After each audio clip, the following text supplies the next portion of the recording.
Okay. With that, I'll go ahead and call the February 28th, 2022 Water Board meeting to order.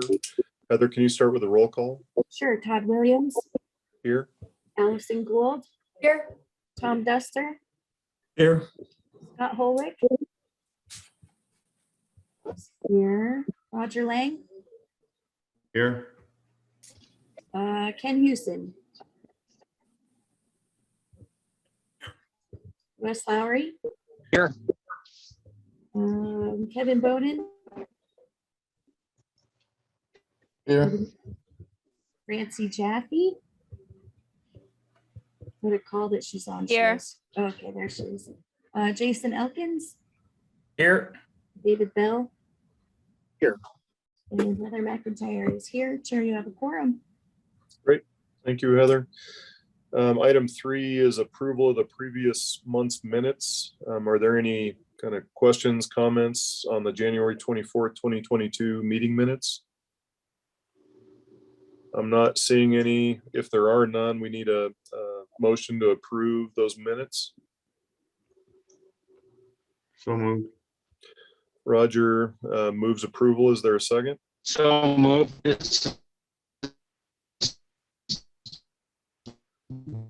Scott, I could barely hear you there. Second. Okay, I think I heard that as a second by Scott. Any further discussion? I'm not seeing any. All those in favor, say aye. Aye. Aye. Opposed? All right, those are approved. Item number 4 is the water status report. Yes, Chairman. The flow of the St. Vrain at Lyons today is 12 CFS with 125-year historic average of 15 CFS.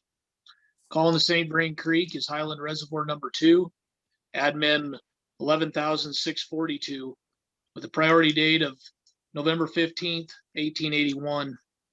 The call on the main stem of the South Platte River is Pruitt Reservoir, admin 53,300 with a priority date of December 6th, 1995. Ralph Price Reservoir is at an elevation of 6,371.9 feet, down 5,500 acre feet and releasing 23 CFS. Union Reservoir is at an elevation of 25.5 feet, down 2,000 acre feet and releasing 6 CFS. Statewide snowpack is at 95%. South Platte River Basin snowpack is at 99%, as is the Upper Colorado Basin. And St. Vrain Basin snowpack is at 129% of average. Local reservoir storage is at 65% full, and CBT storage is at 70% full. And then additionally, I wanted to share with you that the 2021 water treatment plant demands were just under 17,000 acre feet and nearly equal to the 20-year average. So that's all I have, unless you have some questions. All right. Are there any questions for Wes on the water status report? I'm not seeing any. Thank you, Wes. Heather, I asked you earlier, but is there any public invited to be heard, or I guess, Ken, any special presentations? You don't have any public invited to be heard. Okay. Ken, is there any agenda revisions or submission of documents? I have none. Okay. With that, we're on to development activity. Wes, are you handling that today? Yes. The first item before you, item 7A, the Notch 66 by Watermark final plat. That's a 27.747 acre parcel located north of Highway 66 and west of the Burlington Northern Santa Fe Railroad. All historic water rights were transferred at time of annexation. The full 27.747 acres are subject to the full requirements of the raw water policy. Notch 66 by Watermark final plat will be in compliance with the raw water requirement policy upon satisfaction of the 40.428 acre foot deficit at time of final plat approval. Additionally, I would mention that this is slated for about a 336 multifamily unit development So it includes about 23 buildings, and then there's 10 other, I think 3-story buildings. And the plan is for that, it's going to be satisfied with cash in lieu. And that cash in lieu payment will be prior to the change in the fee expected on March 8th. Okay. Are there any questions on the notch 66 proposal and the water requirement? If not, Wes, we need to get a recommendation for approval to the city council. Is that correct? That is correct. Okay. So unless there's any questions, does one of the board members may want to make a recommendation of the notch 66 project? Anyone? Yeah. I'll move to recommend. So moved, yeah. So Tom made the recommendation. Allison, you want to do the second? Yes, please. Okay, there's a motion and a second. Any further discussion? I'm not seeing any. All those in favor say aye. Aye. Aye. Opposed? Okay. That one is recommended for approval by the council. Wes, you want to go on to the next? Yes, the next item 7B, Bacon subdivision replat B, which is a 0.44 acre parcel located north of Donovan Drive and west of Sunset Street. There were no historic water rights pertinent to this particular property. The full 0.44 acres are subject to the full requirements of the raw water policy. Bacon subdivision replat B will be in compliance with the raw water requirement policy upon satisfaction of the 1.32 acre foot deficit at time of final plat or of platting. This is a subdivision of an existing lot into 3 lots. And this one also, we're expecting to see a payment for cash in lieu prior to March 8th. Okay. Are there any questions on the Bacon subdivision replat B for Wes? Yeah, go ahead, Tom. Yeah, so this is more like a general question, perhaps. Maybe I should have asked it on the last one as well, but I'm just curious as to whether or whether the city's had any interactions with kind of individuals or entities of some variety that we know are kind of in the pipeline about the new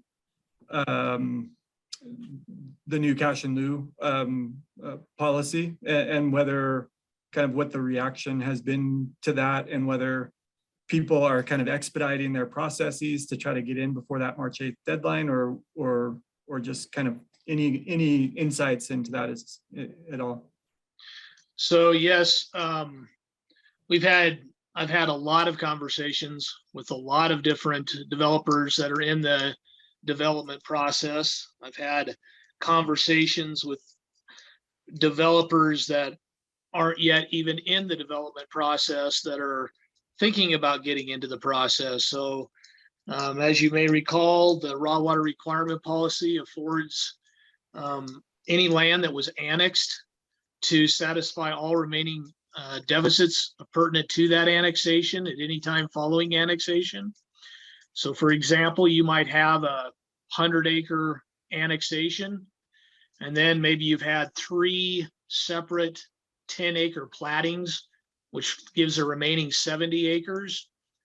And even though there may not be a plat as part of the existing 70 acres, anyone can go in there and satisfy that full remaining 70 acres. That doesn't normally occur, but we're seeing that occur now as a result of the upcoming increase for fee for cash in lieu. Sometimes historic water rights are nearly sufficient to satisfy the full 3 acre feet per acre deficit. And I've had experience where the owner of the property has satisfied the full 3 acre feet just to be done with it. It made it easier for him to market, to know that it was all done, and he locked in his cash in lieu. So basically the reaction has been very supportive. They've been appreciative that we've been doing our best to try to let them know above and beyond what's already been out there in the public.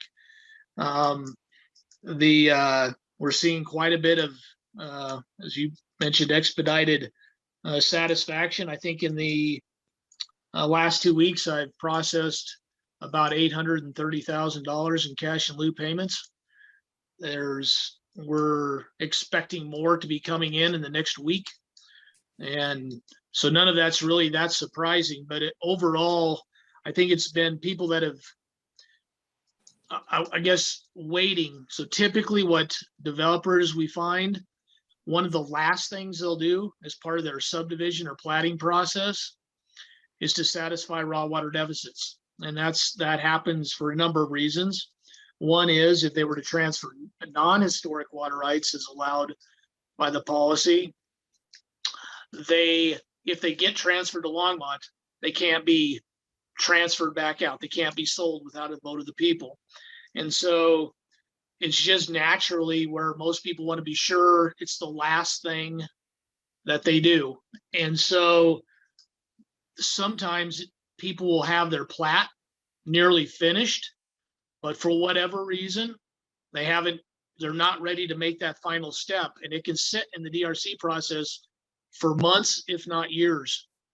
And I think there's about a 2-year maximum limit, but we're finding that there are some of those individuals as well that are coming through right now and satisfying their deficits. They were identified last year by Water Board as their deficit, and now with the knowledge they've been given, they're coming in and satisfying their deficits. So hopefully that answers your question. Yeah, absolutely. Thank you. Are there any other questions for Wes on the Bacon water analysis? And welcome, Marcia. Welcome to the meeting. So if there are no other questions, we need a recommendation of approval of the Bacon subdivision replat B water calculation to the council. Does someone want to make that motion? It looks like Allison is going to make the motion. Is there a second? Roger's the second. Any further discussion? I'm not seeing any. All those in favor say aye. Aye. Aye. Opposed? Great, it carries. So is that all, Wes? That was the end of the development activity? That was all. Okay, thank you. On to, is there anything under item 8, the general business? Ken's shaking his head, so no. On to item 9. 9A is the annual Button Rock Preserve update. Welcome, Price. Good to see you. I assume you'll be the one kind of walking us through this. Yep. And Heather, are you going to be running the PowerPoint for me, or do I do that? Looks like you are. Great. Welcome, everybody. Thanks for giving me an opportunity to update you all on happenings at Button Rock Preserve. My name is Price Hadley. For those of you who haven't met me before, I'm the Senior Watershed Ranger at Button Rock. We recently got satellite internet, so can everybody hear me okay? All right, good. That's a huge improvement. So next slide. So today I just want to give you a quick overview of the past year at Button Rock, talk to you about the kind of the new normal that we're experiencing in the latter days of COVID, give you an update on ranger activity at the preserve, and then talk about forestry projects, some infrastructure and maintenance backlog that we've been working on, talk a little bit about visitor safety, and give you a preview of some outreach and education efforts that we're planning for the new year. Next slide. So unsurprisingly, COVID has continued to impact our management and our experience up here at Button Rock. As with the last, really the last 20 months or so, COVID has impacted the types of programs and activities we've been able to offer at Button Rock. The Boulder County Youth Corps season was canceled for the second year in a row. We've had infrastructure projects delayed due to supply chain issues, just like everything else. Every other aspect of city government, we've felt that pinch as well, which has required us to do some creative problem solving. And luckily, we've found a way to get most of what we set out to do done in 2021. In the last year, we hosted over 58,000 visitors, which was 19% lower than 2020, but still busier than any year prior to COVID.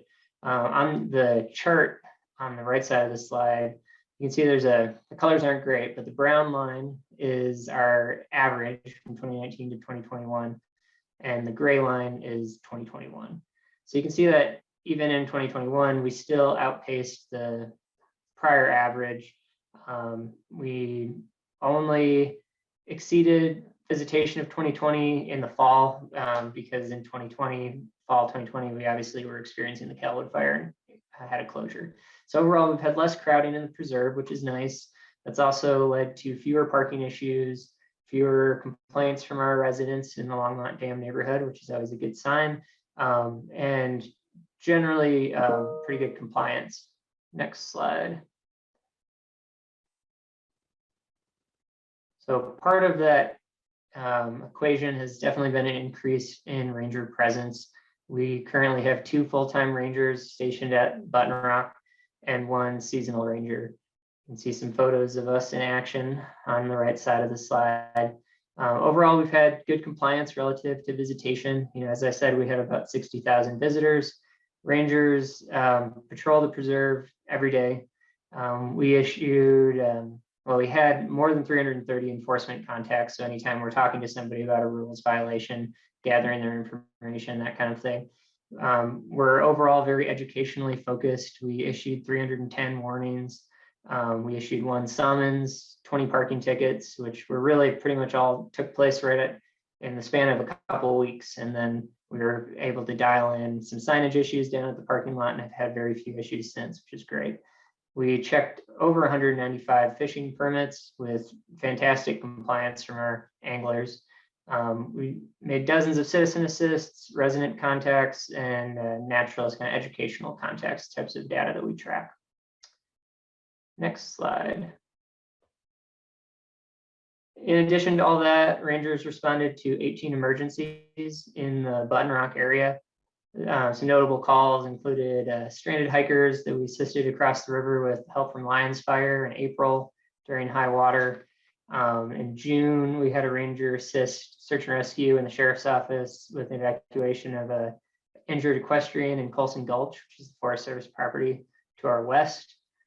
We've had multiple search and rescues, including one where 3 missing hikers were found by a ranger. You can see the photo on the right from a small wildfire that myself and our seasonal ranger, Connor O'Reilly, were able to contain, that we had located in Colson Gulch, again, just outside our west boundary.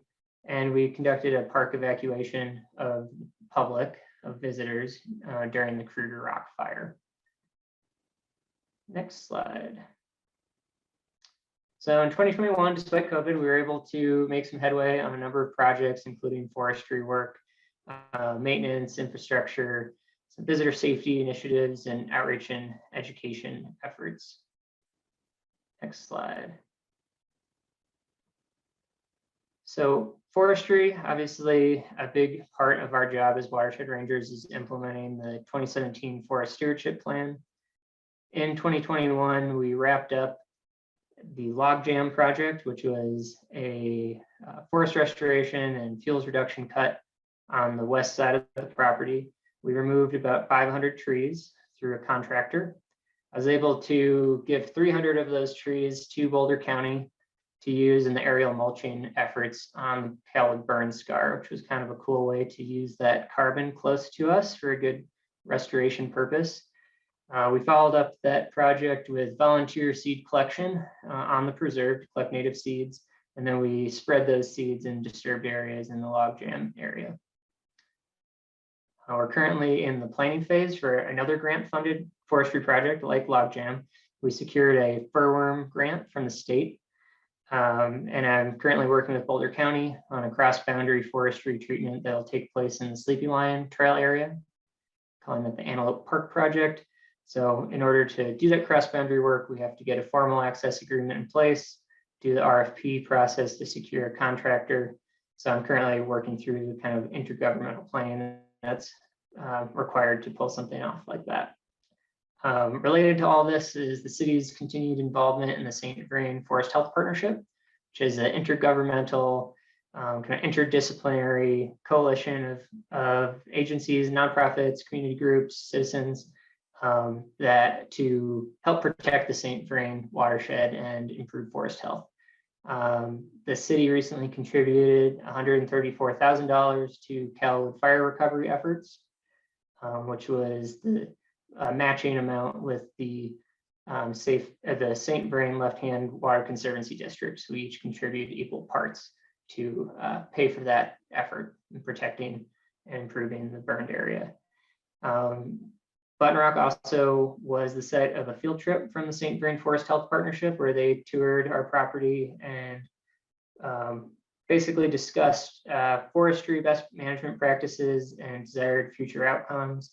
And all of that is super valuable as it informs planning for projects like the Antelope Park cut. You can see in the picture on the right is the logjam cut. That was last spring. You can see some piles there and what the area looks like after it's thinned. In our financial table, there you go, there's the picture. And on the financial table, you can see that we continue to effectively leverage grant funding to complete forestry work on the preserve. Since forestry efforts were started, since they were tracked in 2004, we've treated about 1/3 the land mass of Button Rock. And we've done that with about 50% of the cost being covered by grant dollars. So very effective leveraging of grants. And we're continuing that into the future with the Antelope Park grant and additional grants being considered. Next slide. So Antelope Park project, you can see on this map, on our planning map here, we've got 4 units. There's 3 turquoise polygons and a yellow polygon on there, just to give you a visual of where we'll be working in the new year. This cut is going to be focused on reducing meadow encroachment around Sleepy Lion Trail, reducing the basal area, the thickness of the forest on our boundary with Hall Ranch to really get to the point where it's a more natural distribution of age class of trees, and also forest composition that will hopefully keep fire on the ground if a wildfire did come through the area, as opposed to, you know, like the catastrophic crown fires that you've seen in the media or in person. And we're working closely with our partners at Boulder County Parks and Open Space to accomplish that, as well as with Left Hand Watershed Center. We'll be conducting an outreach and education campaign kicking off in about a month to really front load and educate our visitors about why we are doing this thinning and how it helps protect the forest and, most importantly, protect our drinking water. Next slide. So we've been dealing with a bit of a maintenance backlog at Button Rock. COVID hasn't really helped that, but luckily we've had a lot of support from the city and increased staffing at the preserve. We've been able to really make some headway. I was able to apply funds that had been intended for Boulder County Youth Corps when that season was canceled to address some of these maintenance issues. If you click once, it should switch. So this is Button Rock Dam before our backlog of maintenance was addressed, and this is what it looks like after a haircut. Obviously, we try to keep our infrastructure clear of woody vegetation, prevent any damage to it. So that was one large project that we worked on, was clearing all woody vegetation from the dam face to protect that structure. We also treated invasive species along our main fire road, removed some hazmat that we'd found in different structures on the preserve. We've worked to establish defensible space around preserve facilities, and I drafted a facilities management plan to make sure that a lot of these issues don't end up on the back burner, and we're continuing to be proactive in taking care of them.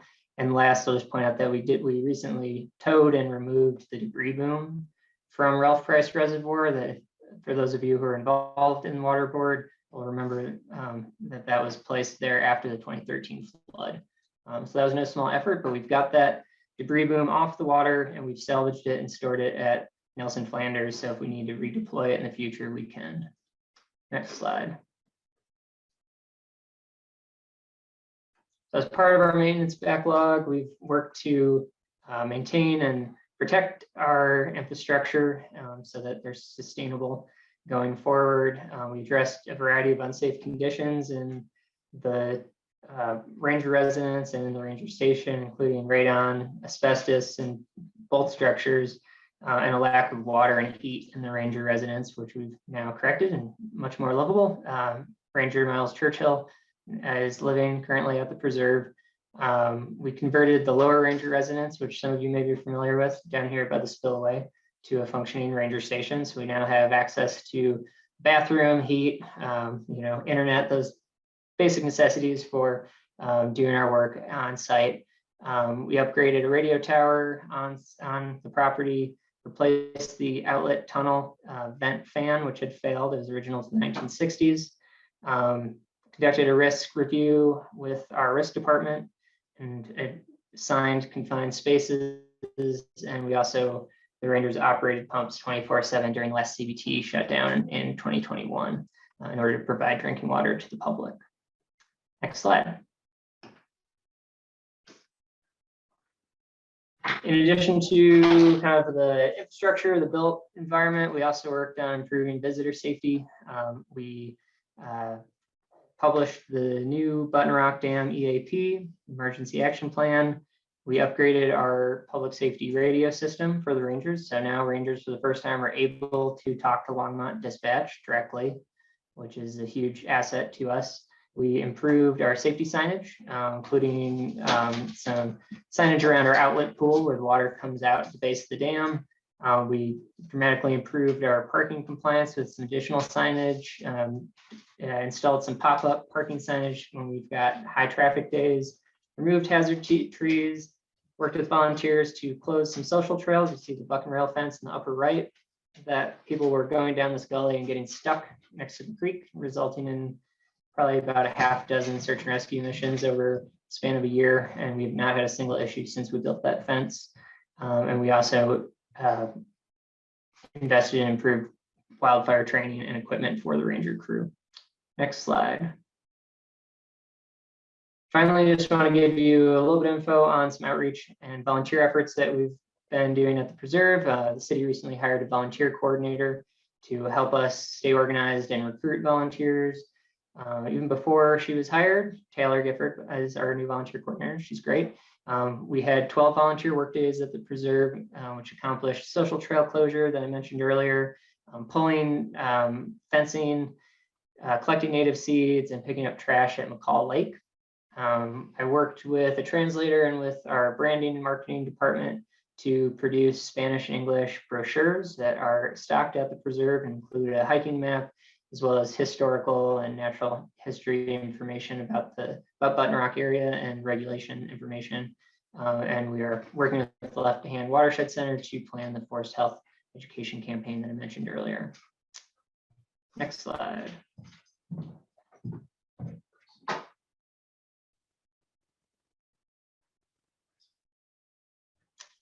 So here's my requisite slide of critters from 2021 highlights. We've got our, I think technically this bobcat was from 2022, but a bobcat that I encountered at a distance of about 15 feet at the Button Rock Trailhead, who was eating a roadkill deer. So that was definitely a top wildlife experience of my time as a ranger. And then a black bear from the Chimney Rock area. So it continues to be an excellent hidden gem up here at Button Rock, despite a little bit more popularity. Next slide. So yeah, if you have any questions, I'm happy to speak to anything in the presentation or answer any questions you may have. Great, thank you, Bryce. Looks like Allison has a question. Go ahead.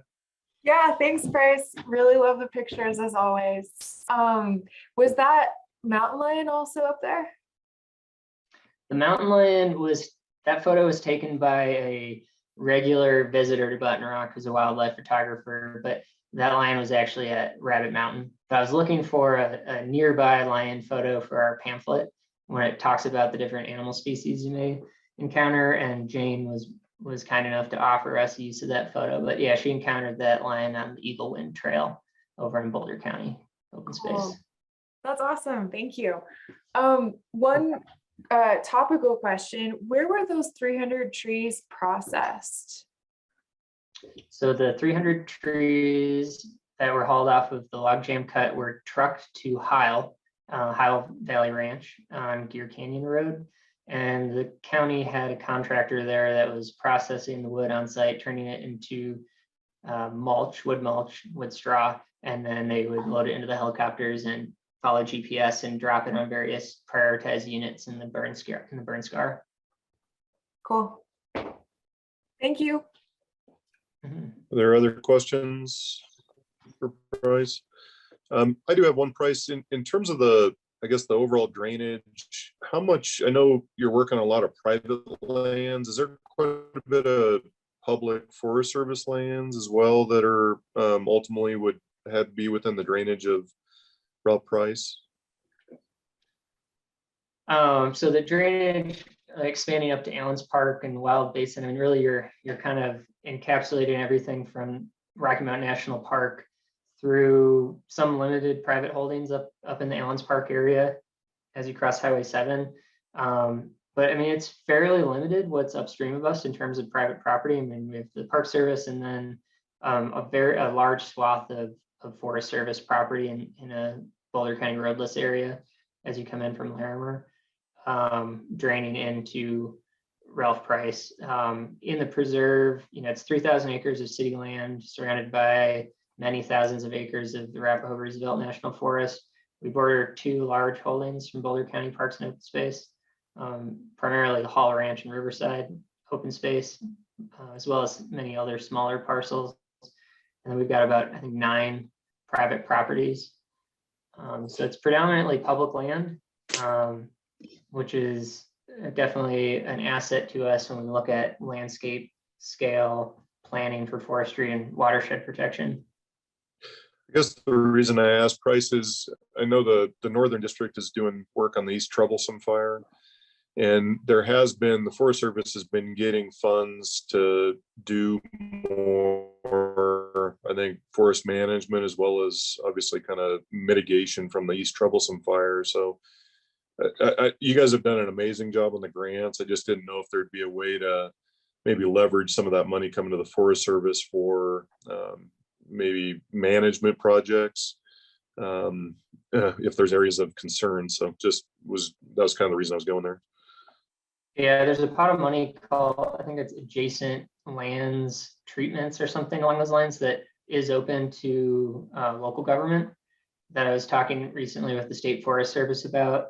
So any of our parcels, which is, any of our parcels that border Forest Service land that we're doing forestry work on could be eligible for those funds, which is virtually everything. And then there's also a large amount of state funding in COSWAP, the Colorado, I think it's Strategic Wildfire. I'm not sure what the full acronym is, but COSWAP is distributing funds. Maybe Ken can speak to the full acronym, but we have that on our radar, both in terms of additional work we can do with youth corps. I've got a partnership that I'm working on with Larimer County Conservation Corps' Sawyer crew. It's like young adult Sawyers and probably in their 20s, college age. There's some state funding that I can get to offset those costs, as well as some larger grant dollars that we're looking at in conjunction with partner agencies. Okay, great. Well, you guys do an amazing job. So I'm always impressed on how much you're able to raise in terms of grant funding. So thanks for that. Any other questions or comments? I guess maybe the last question I've got is on, I know we had discussions on, I know you mentioned the violations. Is that, assume that's going better since you guys had first enacted it? Can you give us an update on that? So you're just talking about general code violations, or? Yeah, I think it was question? multiple dogs Compliance. and they were off leash and Yeah. resulting in waste issues and other problems. I mean, I would say based on, I've been a ranger for 7.5 years, and based on my experience in my previous park system, our compliance is much better here, much more polite and easy to work with population. I'd also say, knowing that Boulder County averages about an 80% compliance rate, I'd say that we're at least something along those lines, which is great. We have really good compliance with the 1 dog per visitor regulation that was implemented several years ago. We have pretty good, could be better compliance with our leash law.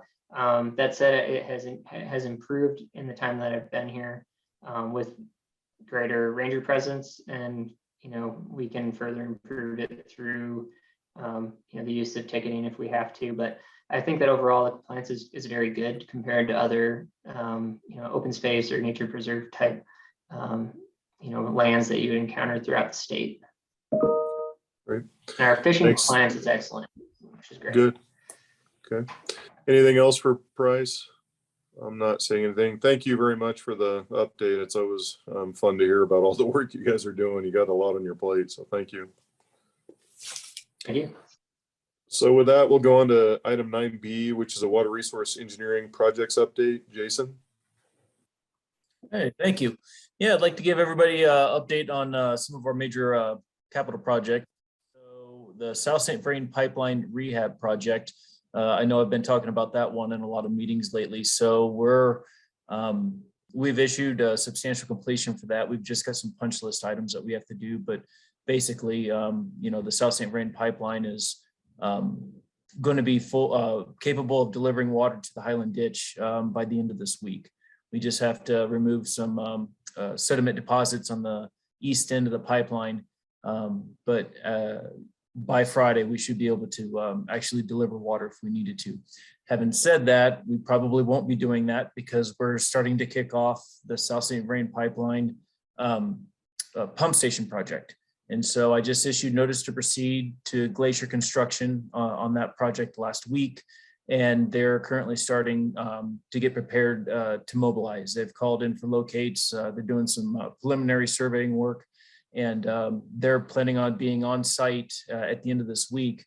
And they'll be kicking that off. And they actually anticipate being able to finish construction a few weeks ahead of what we had estimated. So still working out some of the details on the construction schedule, but overall, we're fairly confident that we're going to have this pipeline up and running by summer. June, July. It depends on a lot of things, but assuming everything goes according to plan and no unforeseen supply chain issues and stuff like that, knock on wood, which we don't anticipate, but we're anticipating having that pump station online, in June, July timeframe. So the North St. Vrain pipeline feasibility study that we're doing with Dewberry Engineers. We've done the SES evaluation. That's the sustainability evaluation system. And so we had 7 or 8 participants in that from all different departments. We even had a lot of auditors, just people just kind of viewing, watching us go through the evaluation process. And so Francie Jaffe, actually, she was the facilitator for that one, and she led the team in that. And so we've finalized the report on that, and that SES tool will be, or the results of that SES tool will be incorporated into the study. And so we're anticipating having that study finalized in the next couple months. We're getting pretty into the weeds now into this study, and so things are dragging out a little bit longer than anticipated. Having said that, quality over quantity. I'd rather spend a couple extra weeks going over some of these details with a fine-tooth comb as opposed to try to rush them. So anyway, we hope to have that ready probably this spring, and as soon as I do have that in draft form, I'll forward it to the board for review and for comment as well. And then one of the projects that I inherited from Larry Wayno, he recently retired from engineering services as part of our 1041 permit with Boulder County on the North St. Vrain Pipeline replacement project along Apple Valley Road. There's 2 abandoned segments of North St. Vrain Pipeline still in the creek. it's not actually in the creek, it's below the creek, but they're crossing the creek, and as part of our 1041 permit, we're required to remove those two pieces of pipeline. And so anyway, I'm working with Nick Excavating Construction and working with the adjacent property owners out there, because access to those two abandoned pipes, two sections of abandoned pipe are from private residents. And so working with them to get access, working with the county to get a stormwater permit, floodplain permit and stuff like that. So just kind of jumping through some of the hoops now to get the permitting in place, but we're hoping to have that done before spring runoff. And to minimize the impact to those residents, the town of Lyons also has their water line that runs adjacent to ours, and they're also required to remove theirs. So being good neighbors and good stewards, just trying to help everybody out, we're going to remove the town of Lyons pipeline as well as part of our project, so that the town doesn't have to come back in, at a later date and disrupt, those residents and damage their property. So it's double the workload, but it's not really a big deal. It's just a little bit more paperwork and a little bit more oversight. But the town of Lyons is participating financially, while the city of Longmont leads in the construction and design in that. So, but that's what I have for the board. Is there any questions? Great, thank you, Jason. Any questions for Jason? I'm not seeing any. Thank you very much. Good update. Thank you. All right, we're on to item 9C, which is an update on council initiatives. Ken? Thank you, Mr. Chair. Yeah, we just have a few items that will affect over time the water board that I wanted to talk about. The first one is that council is still meeting remotely, but they're having conversations about when they'll go back to in person, and Marcia may be able to tell me better, but I believe like late March timeframe, early April at the latest. I would think so, Ken. Yeah, I am at a little bit of a disadvantage because we're not getting the case rates. What we sort of voted on last time was we'd like to see it get down below the red level again. Remember those old levels that we used to have? And we've been so far above those. So I don't know where we are with respect to those old lines, but I think once we get down below them, we'll definitely go back in person if the council is even willing to wait that long. Yeah. So could be early March. Okay. So in that vein, we didn't want to just arbitrarily say, okay, we're going back in person on the water board. Just wanted to see if the board is interested in having a conversation today about either the March meeting or the April meeting, if you want to go back in person or continue remote. Just really kind of wanted to hear from the board on what your thoughts are. Any comments from the board? I guess, go ahead, Roger. Ken, is there any criteria along with what Marcia was talking about as far as levels of activity or inactivity that would lead us one direction or another, or is it our decision to make by ourselves? Well, at this point, it really is water board's decision, because if you think about it, the real statistical kind of crunch point was when Boulder County removed the mask mandate for indoors. So that was kind of the last little thread out there hanging.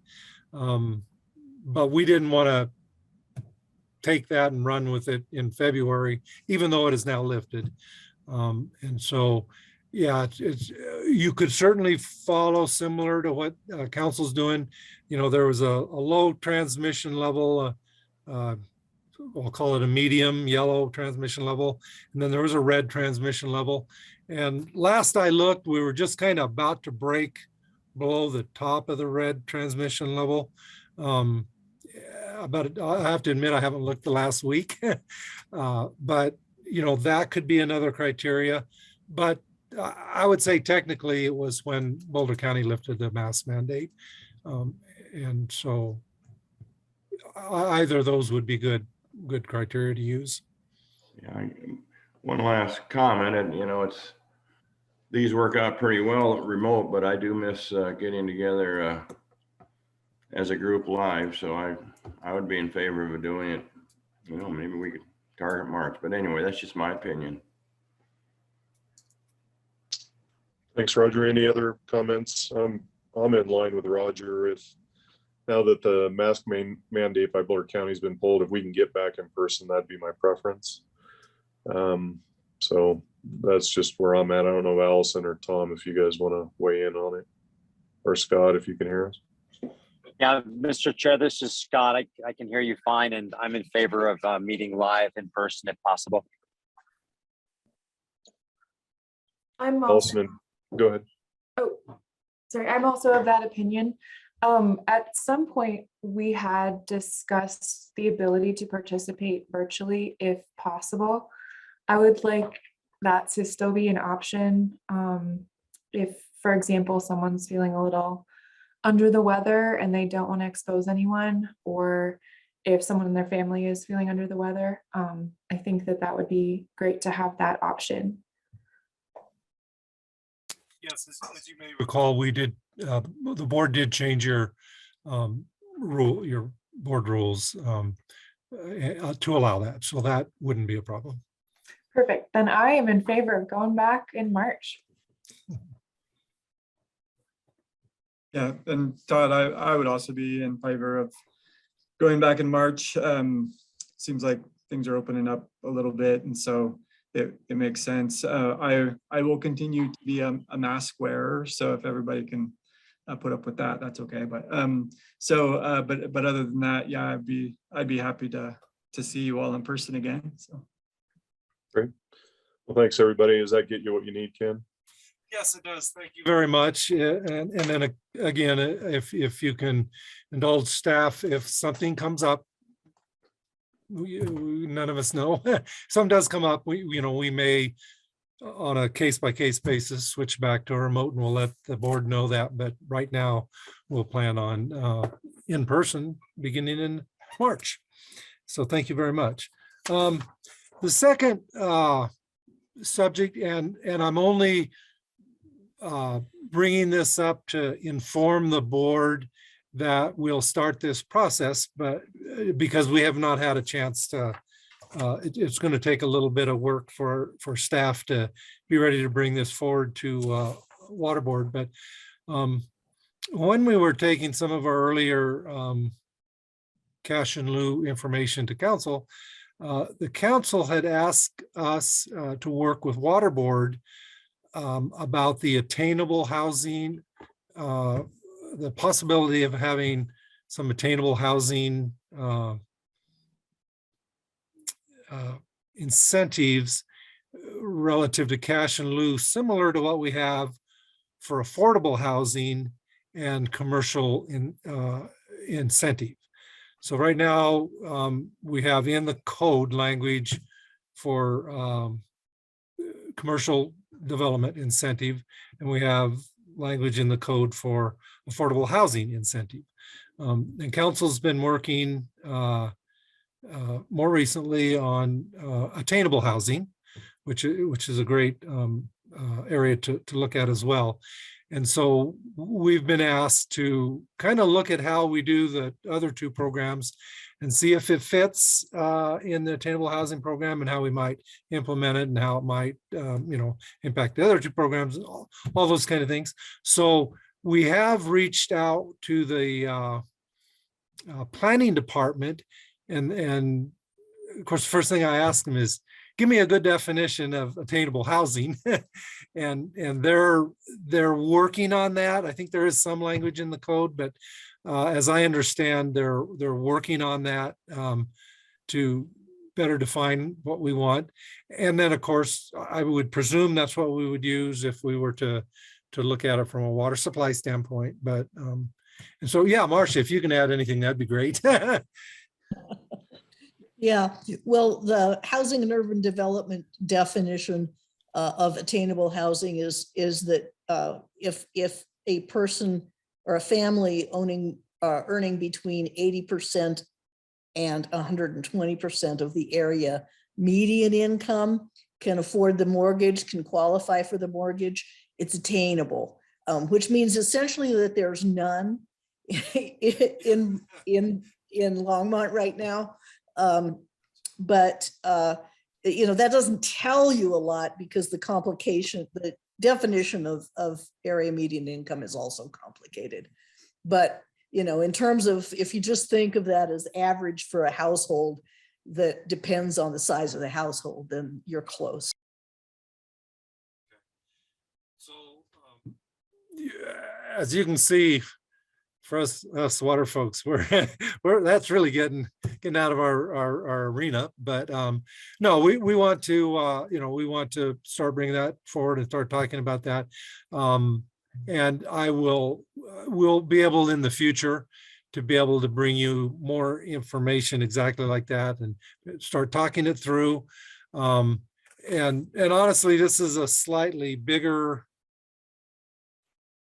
area to wrap our hands around and figure out policy.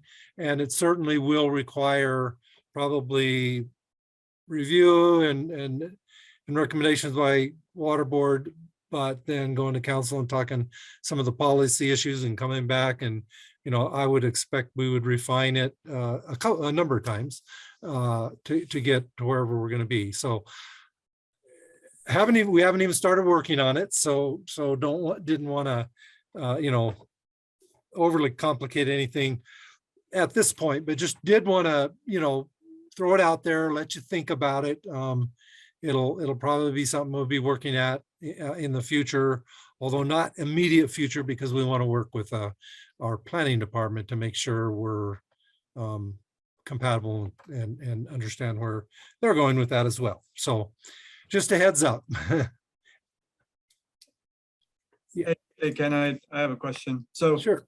First of all, thank you for the update. I think this goes a ways at least towards addressing some of the things that I brought up in the past about maybe hopefully being able to use kind of our standing in terms of a pretty good water portfolio and a good standing to be able to do kind of positive change, some kind of positive change here in the community. So I'm happy to kind of engage with this particular one. I think this is good. One piece of information that I may want and request very early on so in the initial planning phases here, it would be helpful to know is maybe if you could, I don't know, somehow, I'm just thinking perhaps you could reach out to a developer or somebody that you could ask a question to basically say, okay, well, what percentage of a house or the housing, let's say housing, is kind of the water costs in some way that we could make a difference, right? So in other words, can we help bring the cost of a house down by 1%, or can we help bring the cost of a house down by 0.00001%, right? Those are two big differences. So, and then kind of we could start brainstorming about ways that maybe we could help in that fashion, I guess. But Okay, yeah, we'd be happy to bring that. I appreciate you letting us know you want that information, because certainly we understand the density. We are developing slightly more densely, which is good, but that means the actual, when you spread the water over more units, it's less of an impact per unit. So yeah, we'll try to get that information as part of this. Are there any other questions or comments on that? I do have a comment, Ken, but I'm going to wait until we get to the informational items, just on the write-up overall that was presented to council, and just a couple of comments there. So okay, we can keep moving along, and then I'll give you a few thoughts at that point. Okay, and then I think Allison had her hand up. Oh, I'm sorry, Allison. Did you have some? Yeah, kind of a similar to Tom's thoughts. One thing that we had discussed, and I apologize if this has been already kind of resolved, is how much area is actually still subject to this process. Is it 205 acres? Is it 250 acres? I mean, it would help us kind of understand what type of a spread we're looking at. So that would be one of the threshold questions that I would like to think about as a part of this question. And then as kind of a subset of that question, which one of, if any of these acres are actually zoned for residential and would be subject to the attainable housing categorization. So it would help kind of understand the scope of the issue as far as kind of what we're looking at, and then get into Tom's questions as far as like what would actually make an appreciable difference. Okay, sure, absolutely. Yeah, we had similar, a little bit of similar information in the catch and list information, so we'll certainly plan on including that as well. That's a good point. We'll do. Great. Thank you. Anything else? Cool. Yes. The third thing I wanted to talk about real quickly was our schedule of water board meetings. Currently, we're scheduled the fourth Tuesday or fourth Monday of Third Monday. January and February, and then the third Monday, the remainder of the year. I believe council is taking up the possibility of having Juneteenth as a holiday, and I'm not sure if that'll be actually on Juneteenth day or if it's going to be the third. It might be the third. I believe on the federal calendar it's the third Monday. It usually ends up on the Monday because then people have a 3-day weekend. So I don't know, Marcia, I might sorry to keep bugging you, but do you know where council is on? I thought that might even be voted on next Tuesday, or is that coming up? Tuesday is a study session and we voted on it. Is it a first reading already? I can't remember. There was no dissent. So whenever the vote happens, I'm pretty sure it'll be passed, and it'll be a Monday holiday. But it's not this coming Tuesday because that's a study session. Yeah, it's scheduled to come to you on the regular session at March 8th. Thank you, Heather. So basically what we were wondering is, do you want to continue to kind of keep chipping away and having different Mondays? Would you like us to look at maybe just going to the fourth Monday year round? What is easiest and best for water board?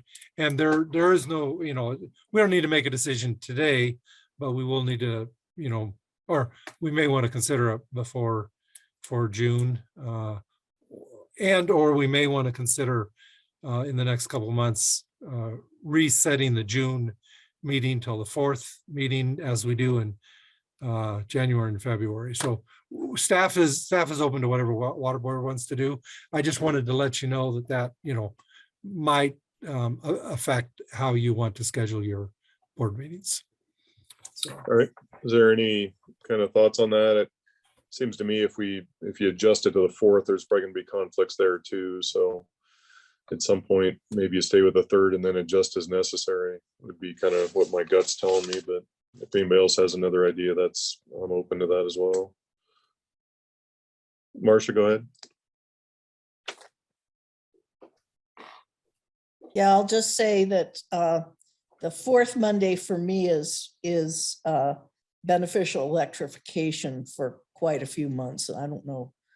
I don't think anybody else is on that, but it's, I'm a secondary consideration, but I thought I'd let you know. Okay. Any other comments? Roger?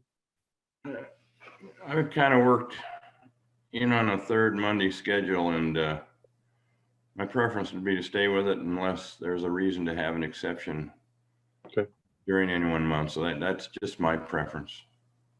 Yeah, and I'm on the same page. Everybody else, is that okay for now for everybody? Okay, Yes, Todd, this is Scott, and I'm in the same place as Roger. I've got this baked into my calendar for the third Monday. So Okay. I'd prefer to keep it there too. sounds good. All right, we'll go that direction then. I Do you might have add, anything else, Ken? Oh, I'm sorry. I was just gonna say, I might add that that would be consistent with the board's bylaws. That's what you have stated in your regular meeting section of your bylaws, that it would be the third Monday. But in the event you can't meet on the third Monday, it would then go to the fourth Monday. So everything you guys have said would be consistent with your current bylaws. Great, thanks, Wes. Okay, Ken, anything else? Yeah, then the last item is, as you may remember, we, staff in our Parks Department has been working on a Button Rock Preserve master plan, a little more focused on the recreational and wildlife issues up there. They're still working on that plan, and they still plan on bringing back an actual master plan. And they had hoped to have it either for the February today or for the March meeting.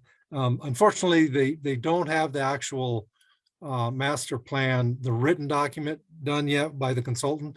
And so they've asked to postpone the meeting. Might be able to have it at the March meeting, but they can't guarantee us. So they were wondering if the water board would be amenable to having a special meeting called just for the purpose of looking at that master plan. And if it couldn't make it to the March meeting, it would probably be around the first week of April when that would happen. If they don't get it fairly soon, it'll probably be the actual April meeting, which actually turns out to be one day before they're scheduled to take it to city council. They were just hoping to get it maybe a week before that, so they could get any input back from the board and report that. But so I told them all I do is ask the board to see if you had any interest in having, a special meeting in between the two regular meetings of March and April, or if you want to just wait and do that at the April board meeting. Okay, any thoughts? I guess, Ken, my guys tell me, if obviously they get it done before the March meeting, would that be plenty of time? And even if they get it done in April, you'd still have a week before you'd have to go. You may not be able to include it in your write-up, but it seems like it could be part of the staff presentation, couldn't it? Yeah, it could. We've done that before. We've had action taken on Monday, and then the next day at council, verbally report the board's action and input. So that'd be my preference, to just include it with one of the board meetings, unless somebody wants to have a special meeting to discuss it. All right, I don't see anybody wanting to chime in beyond that, so I would just go that route. Ken, hopefully they can get it done. We can talk about it in March and have plenty of time. Otherwise, we'll visit about it in April. Yeah, and they do know, I mean, even though the report isn't written, they do know the code changes that they're going to propose to council. And we do plan on bringing those code changes. So it's almost like we know the answer. We don't have the report, but we know the answers. and so I think we can still bring those to water board at the March meeting, so you have a feel for what those will look like. We just won't have the document to back it up. And we'll tell you what the backup is, though. Okay, great. Thank you. And that's all I have. All right, so we're done with 9. We're on to item 10. Items from the board. We have the review of the major project listings and items tentatively scheduled for future board meetings. Any comments by the board on any of those items? I don't see any. Item 11, which is the information items and water board correspondence. Any comments there? As I mentioned earlier, I do have one comment on the write-up that was in the packet related to the cash in lieu. First off, I thought you guys did a really good job of it. It was very thorough, and I thought you did a good job. The comment I'd make, though, is in the write-up, it's still written as if the Piesco trade, whether or not that could be made permanent or not is a question. And Ken, I believe that at our last meeting, you said that they cannot do that. They cannot make that a permanent trade. Is that correct? That is correct. Yeah. And if we weren't clear on that, I apologize for that. No, I think you were clear. It's just not in the council communication. It's still in there as a question. Okay. And I think it needs to be clear that that's not going to be a permanent agreement with the input you got from Piesco. And the reason I bring that up is I think that kind of frames, part of the question of how much water does Longmont need to develop. If that's not going to be permanent, in my mind, that should not be part of Longmont's, firm yield analysis as a water supply, because I don't think you can rely on that permanently. So where that leads me to is then in the write-up, you talk about Union Reservoir pump back update, when you get project firm yield analysis. I think that's all really good information that in the write-up, it said that'll come back in 2022. I'm just kind of framing it that as we compare supply and demand, I think you need to, take maybe Piesco yield out, and then we need to look at the Union Reservoir pump back project and the two forms, as well as the Windy Gap firming project and any update you get from Northern on yield into account as we're comparing supply and demand. And then the last item that I'm going to tie into Tom's comment is, whether it's affordable housing and commercial, incentives or attainable housing, anything we're doing in terms of incentives is going to impact that supply side. So I just want to frame it as this analysis comes back, we're going to have to look at both supply and demand and compare all those to make sure we're, understanding the overall impact in terms of making sure we have adequate supply for the build out of the city of Longmont. So anyway, the big picture is you guys did a good job on it. It just raises some questions that I know are going to have to be answered. And I just want to give a little bit of feedback on a few of the items I think really need to be kind of focused on as we try to answer that question. So anyway. Okay. Yeah, I think that's a very good point, Todd. And I appreciate that because we can continue. Jason is working on some cost estimates for the pump back pipeline, but we can look at all of that and make sure, maybe even as part of the attainable housing, all of that can be part of that conversation and should be, so we're clear on all of that. So right. awesome. Okay. Any other comments on that item? I don't see any. So it looks like we're on to item 12, items tentatively scheduled for future board meetings, cash and lieu. So we'll officially review that next month. Is that correct, Ken? Yeah, we probably won't suggest any changes because we're taking the cash and lieu resolution on the 8th. So okay. I doubt we'll change it 1 week later, but we certainly still want to provide you any additional new information we have, especially CBT. That sounds good. And then we have also in March, we're going to have the water board annual report. Is that right? Okay. And then any other, it says discuss future water board agendas, any items that any board members have for consideration on a future agenda.